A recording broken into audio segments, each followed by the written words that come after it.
কাজ পরিদর্শনে গিয়েছিলেন রোহিঙ্গা ক্যাম্পের একটি হাসপাতালে, কিন্তু সেখানেই চলন্ত জেনারেটরের সঙ্গে ওড়না ও চুল পেঁচিয়ে মর্মান্তিক মৃত্যু হল নারী প্রকৌশলী ফারহানা হকের। সোমবার সকাল 10:30টার দিকে উখিয়ার ক্যাম্প 3 এর ব্লক A/11 এলাকায় IOM পরিচালিত হাসপাতালে ঘটে এ দুর্ঘটনা। নিহত ফারহানা হক ছিলেন 29 বছর বয়সী। ঢাকার উত্তরা এলাকার বাসিন্দা এই নারী আন্তর্জাতিক অভিবাসন সংস্থা IOM এর সিনিয়র ফিল্ড ইঞ্জিনিয়ার হিসেবে কর্মরত ছিলেন। পুলিশ ও সংশ্লিষ্ট সূত্র জানায়, হাসপাতালের কাজ পরিদর্শনের সময় হঠাৎ তার ওড়না ও চুল চলন্ত জেনারেটরের সঙ্গে পেঁচিয়ে যায়। এতে গুরুতর আহত হন তিনি।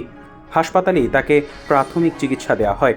পরে অবস্থার অবনতি হলে কক্সবাজার সদর হাসপাতালে নেয়ার পথে তার মৃত্যু হয়।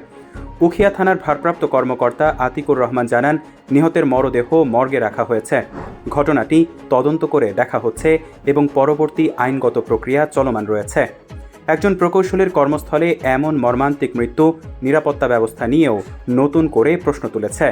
ডেস্ক নিউজ, অগ্রযাত্রা প্রতিদিন।